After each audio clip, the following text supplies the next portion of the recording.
Welcome to the Entrepreneurial CPA Show, where we take a deep dive into the knowledge needed to break free of the box and become the world-changing entrepreneur we know that you want to be. As always, we're going to hit you up with the theoretical and the practical skills to punch above your weight. Your co-hosts with the most are here to help you along this journey. And today, we've got a special show for everyone. Busy season 2019 is over. It's over and done with. It's time to enjoy. It's time for a change. And that's why we're here with this special episode brought to you by the National Association of Certified Valuators and Analysts, NACVA for short. All right, for the past 30 years, they've helped thousands of CPAs establish their authority in matters of value so they can become today's financial super consultants. And come on, I know we all want to become super consultants. I know Dr. Sean's a big superhero fan, so you can ask him about that later. I am, absolutely. On today's show, we're going to ask a simple question, very relevant this time of year. Are you tired of taxes, right? And to answer that, we're joined by two special guests. You might see them on the screen. We have Hubert Klein, partner and practice leader for the Financial Advisory Services Group of Eisner & Amper, and also Rebecca Smith, Director of Forensic and Dispute Resolution Advisory Services, it's a mouthful, at GBQ Consulting. Two outstanding members of the NACVA who both grew tired of taxes and now have amazing careers. Now, before we hear from our special guests, how they're able to transform their careers through their membership with the NACVA, Dr. Sean, as always, kick us off with your theoretical insight. Awesome, Garrett. Thanks for that. And really sort of the whole pivot from tax and audit and the compliance point of view to more of a advisory role is obviously a topic that the two of us always, talk about, right? But it's always good to hear from individuals who actually have done that pivot in their careers, right? Because each person is different, each firm is different, and each pivot out of this tax and audit box into the much bigger box of advisory service offerings is always going to be different. So it's always great to, one, sort of get it from a big picture point of view, but to also be able to hear sort of on the ground stories, and our two panelists here today do have those really sort of tangible stories with examples and the ups and downs that always come with this shift. So I'm going to pitch it to our first panelist up. Okay, great. Well, thanks so much, you guys. Appreciate the opportunity to come in here and talk a little bit about, what's exciting to me about sort of having made that pivot away from taxes. And for me, it was truly a pivot away from taxes. I started my career in a small firm in Northwest Ohio, Toledo, if anybody's familiar with Ohio. And I had done an internship in college in industry, and I kind of had entered into this public accounting field thinking that I would spend a couple of years and then I was going to go back to industry. And I started doing sort of traditional accounting stuff, taxes, some audits, some reviews. But the firm that I joined, the managing partner, he was a member of NACVA. He and another partner in the firm. And they were doing a lot of valuation work and a lot of litigation support work. And it was something that really intrigued me. I had always sort of toyed also with the idea of going to law school. So I would see them doing this consulting work and working with lawyers. And I thought, wow, that looks really interesting. And probably a year or two into my career, I expressed some interest to them that I would like to get involved with it. And I feel very fortunate that their answer was yes, because that was an incredibly pivotal point in my career. Because as I got more and more involved in those types of matters, first kind of just doing some of the blocking and tackling on the cases, like here, go enter this number in a spreadsheet, and then getting to do more of the heavy lifting, I realized that it was really where my passion lie in the evaluation and litigation consulting. And they also made a really big investment in me early in my career by sending me to NACVA's valuation training. I was thinking about this, that was 22 years ago. And it was about a year and a half, 2 years in my career. And that, was sort of a game changer for me and sort of solidified the path that I wanted to take. I spent 8 years at that firm. It's a fantastic firm. I got such a great breadth of knowledge from it because I did taxes and audits and valuation and litigation work. But about 8 years into my career, I was a little bit concerned that I was a bit too much of a generalist. And I thought the tides of our industry were turning more towards consulting and more towards being a specialist. And so 16 years ago, I moved to Columbus, Ohio, and joined GBQ with the intention of building and growing a valuation forensics practice at GBQ. We had a very well-established valuation practice when I joined the firm, but not as much forensics and litigation, which is, you know, basically just a derivative of valuation. You kind of take those valuation skills and apply them differently. And the other thing that was very exciting to me about making that move is GBQ is very much an entrepreneurial firm. And so I really had the ability to build my own practice. Yeah, entrepreneurial firm. Yeah, I really had the ability to build my own practice within sort of the safety net of a larger firm. They had historically invested in a valuation practice and a state and local tax practice and IT services. And so it was a really exciting place to come and feel very supported and that the firm was going to make that investment and give me that runway because, you know, frankly, these practices can take a long time to build them. And you've got to have some patience and perseverance. And so here we sit 16 years later, and I have a dedicated team of 4 people. And then we flex, which is the greatest part of being part of a bigger firm is we need them. We flex into the rest of the firm and borrow people as projects come up. So it's been a great path for me. I remember thinking at some point during one of my tax seasons, thinking like, I can't do this forever. I can't do this January through April grind forever. And so this is kind of my way out, and it would very much turned out to be a very good way out. Yeah, and I think that's where a lot of people have that same moment. I can't do this forever. And you hit on so many key points there of, you know, you felt the tidal wave coming to the change. You see that entrepreneurial shift, and you want to add more value to the people you worked with. So that's great. I would assume you feel like, could you have done this pivot without working with the NACVA? No, you know, the NACVA was really critical. I was trying to build my practice at a pretty early age, and trying to convince people that with less than 10 years of experience under my belt that I was, you know, good enough, had enough experience, etc.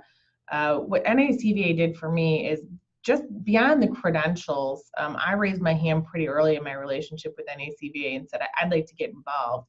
And they said, great. And so they got me on committees. They eventually let me teach. You know, I got on boards. And so to be able to talk to primarily attorneys, right, hiring me for valuation or litigation projects and say, you know, I'm on a national board. I teach nationally. I'm on these national committees. It's so much a member-driven organization, and you really can get as much out of it. It's only about sort of the limitations you put on yourself, you know, getting involved. And the people that I think have gotten the most out of NACVA are those who go to the training, but then take it one step further and really get involved. And then the other sort of safety net of NACVA is this amazing group of professionals you start to become friends with. You know, Hubert's nodding because I'm sure, you know, Hubert and I have both done the same things over the year. You have a problem, no one in-house can help you. You pick up the phone and you've got, you know, basically all of this expertise within your reach.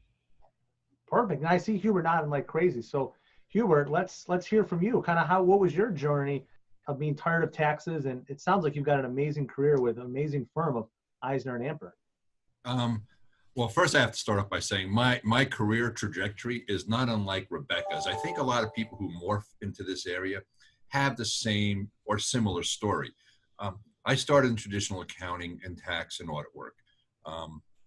However, at the same time, one of the senior partners at the firm I was working at did some litigation work. So while he was doing that work and I was doing the accounting and tax, I kind of became a dabbler to help him out on his projects and jobs. So I had early exposure, but it wasn't somewhere where I saw myself going as a career at that point in time. This is back in the mid-'80s. A few years in, after doing accounting and tax work and doing some of the litigation and valuation work, I read an article in the Practical Accountant that talked about a new organization and where they were, the NACVA. So as I read the article, I found out more. we really couldn't go online then because that was all in its infancy. So we figured out, let's go look and see what's out there. And that was in the early 90s. You know, you still had to use the dial-up bing bing to get onto the internet. So I found out more about the organization. I had to reach out to them. And I said, well, this is something I want to be involved with. Accounting taxes was a staple, the core bread and butter, but I want to add something to complement the practice. Now, one of the things, and Rebecca hit on it, is our accounting and tax background is kind of the core of what we bring to when we do the forensic litigation and valuation work. And for the people, we're talking to people who want to transition from tax or look for something else. Taxes and accounting never go away. It's how you use that skill set that is how you differentiate yourself from the compliance individual. And that's the important thing. People who are looking to make that transition have the skill set and the core educational and knowledge to make that transition. And that's where I got to. I got to a point, I would say Rebecca and I are about 10 to 12 years, I experienced 10 to 12 years earlier than her. And I made the change, and I had a life-changing event where I had a medical condition and working the crazy hours in tax season. And I had a friend who was in the FLBS space who asked me to join his firm and start an office for him. And it worked out really well. And that was 17 years ago. And that's when I came to Eisner Amper 17 years ago. And I went from being a quasi dabbler into someone who now does this full time. I manage a team here in the New York Metro space. We have about 30 individuals, and nationwide between 75 and 80 individuals between our different offices nationwide. But my experiences are just like Rebecca's. We all kind of start at the same place. And one of the good things is I know Rebecca, we see each other at conferences, and it's that, you know, no judgment conversation that you can have with somebody who does what you do at a different firm, because you're not afraid to exchange the ideas and say, well, how do you do it?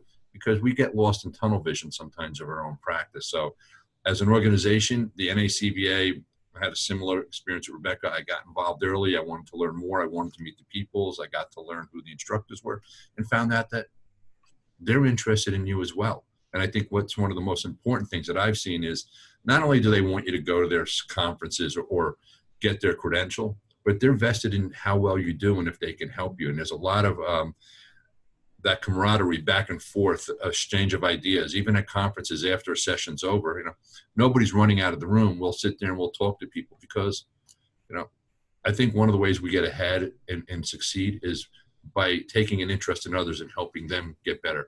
Listen, Rebecca's in a marketplace that I'm not in. You know, we're not competitors. We're colleagues. Perfect. Dr. Shaw, what do you think? I'd say probably the core point, right, that I'm pulling out of both of these excellent stories, and obviously both of them are different, but there are a few core points, right, that are common. And probably I'd say Hubert really hit it on the head, right, is that even though, you know, the outward sort of facing, you know, services you were doing can evolve and then change over time, right? Be it blockchain, be it advisory, be it valuation, right? Be it other services like that. Those core competencies, right, of knowing accounting, knowing tax, and then also knowing how to understand those numbers and to articulate them to your partners, colleagues, and your external clients aren't ever going to change or become less important, right? It's that capability and that, I think, flexibility to then harness those, you know, tools and all of that knowledge that we have already, and to then basically augment that to sort of shift and to help meet the needs of the marketplace as it changes. That's what it's about. We got to make that shift today. There's changes coming. We can either be swept away by it, like we talked about, or we can be proactive. So the last question I have for both of you, if someone here is watching this today and they just went through another busy season, another tax season, and they're feeling like, oh my God, like that was awful, I don't want to do it. Hubert, what's your advice on how they can best start to make the pivot from what you've already done it successfully? What's your advice for someone else today? Well, take those first 2 weeks after tax season off and recharge the battery and think. It's probably the most important thing. Listen, this isn't a decision that comes easy. I wrestled with it. It wasn't an easy decision, and I probably vacillated for a couple of months. And what do I want to do, and where's it going? Because you have a lot of uncertainty. You know, doing compliance work and tax work, accountants love timesheets, right? We're ruled by the clock. Well, we're also ruled by the calendar when it comes to tax season. We know March 15th, we know April 15th, we know September and October. And a lot of our time is compacted into the first quarter of the year. It's tough to make that transition, and because you kind of can gauge how much money you can make and how you're going to do it with the clients, are to now morphing into a, more entrepreneurial role when you go into a consulting and FLVS practice. Things they don't teach you in college, right? You take a marketing class, you might take an advertising class. Hey, that's the freebie because I got advanced accounting. But we do more in the neighborhood of sales and marketing and trying to generate business, and people realize, and that scares a lot of people. I'm going to be honest, it's not that hard. The doubts that a lot of people have when they want to make this transition is the doubt in themselves, not the doubt that others have in them. And when I talk to younger people, we hire people, people with confidence, it exudes from them. And everybody has that innate ability to be confident. It's helping them get there. And so if people are wrestling with this as an idea and they're not sure, go talk to someone else who's in the practice. You can reach out to Rebecca or myself or someone. Listen, the more people who are out there doing this, again, I don't view other people as competitors, because I have a lot of friends who are even in my state. Sometimes they're on the other side of cases, sometimes they're not. We're colleagues. We talk, we exchange ideas, and it's not about beating each other up in court like a lot of people think the legal world is. Listen, if someone makes a mistake, we'll point it out and do the right thing. We have to service our client, but if somebody makes egregious mistakes, we're like, tell the attorney, listen, can we just point this out to him and have a conversation, because we all have to work together at the end of the day. So talk to someone else, get involved in an organization, reach out to the NACBA. Today they're online. You can reach out to them online. They have a phone number. They're very, very responsive. And there's other individuals that you can reach out to, such as Rebecca, myself, and a whole host of others who'd be happy to talk to people. A lot of what we do, in addition to being what they call SMEs or subject matter experts for different courses, is I enjoy the mentoring and talking to people and helping them figure it out. So take that time to recharge your batteries, think about what you want to do, and start the process. It doesn't have to be immediate. It will take some time, but explore it. It's fun. A lot of people say in life, when they have these life-changing decisions and they're always worried, when you look back 6 months to a year from that point in time, you're like, why didn't I do it sooner? And if you're looking to do that, you're going to say to yourself, why didn't I do it sooner? I mean, I think you just nailed like almost every major bullet point, like top to bottom. Like, why you need to do these things, confidence in yourself, the support of others, just do it, tap them off. Like, man, that was like, no, pressure's on. Wise words from here. So I can just say ditto and we're good. Sure. Basically, yeah. I think the only thing that I've sort of heard from taking, lots of seminars and things over the years about building a practice is, if you're going to do this, I do think you have to be committed and do it full time. I see a lot of people who start these practices and, they start them, and so they take 2 weeks off, and then in May they start to put together a business plan, and maybe in June they start maybe they go get training. In July they start telling people they're going to do this, and most of the year's gone, and now they're back in another tax season, and maybe they do a couple evaluations, and then it falls by the wayside. To Hubert's point, these are practice areas where I always think about, I have to keep my foot on the gas all the time. And that means I've got to be visible with, thought leadership and building those relationships, because it's a very relationship driven practice. And, not that tax or assurance is not, but to some extent, there's a product there.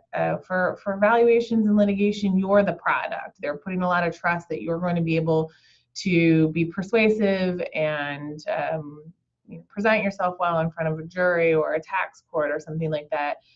So it is a long runway, and if you're going to do it, I think that you've got to make sure that you give yourself the resources and the dedicated time to be able to do it. I don't think most people can build this practice while maintaining a full tax or assurance book of business. So to me, that's sort of the ditto everything that Hubert said plus that. I love it. I love it. I would say Rebecca's right. I liken it being here in the Northeast and Rebecca's in Ohio, so we know where it's cold. It's kind of like a polar bear plunge. The person who puts their toe in never gets in the water. The guy who jumps in or the woman who jumps in, they're in it. Perfect. I love it. So hashtag polar bear plunge. Great way to wrap it up. So like I said, everyone, thank Rebecca and Hubert for taking the time today to be here. I want to thank everyone for watching. And if you're tired of taxes, if you're tired of the grind, tired of the busy season, want to hashtag Polar Bear Plunge, join the thousands of CPAs who have and are members of the NACVA. Transform your financial consulting career with what is the most widely recognized business valuation credential, the Certified Valuation Analyst. To learn more about the CVA Business Valuation Credentials and Training, visit the website listed below, and you can enter a special discount code C3BV for our special Entrepreneurial CPA Show offer. Start your path today to becoming a super consultant. As always, we challenge you today, take action to change the world and invest in yourself.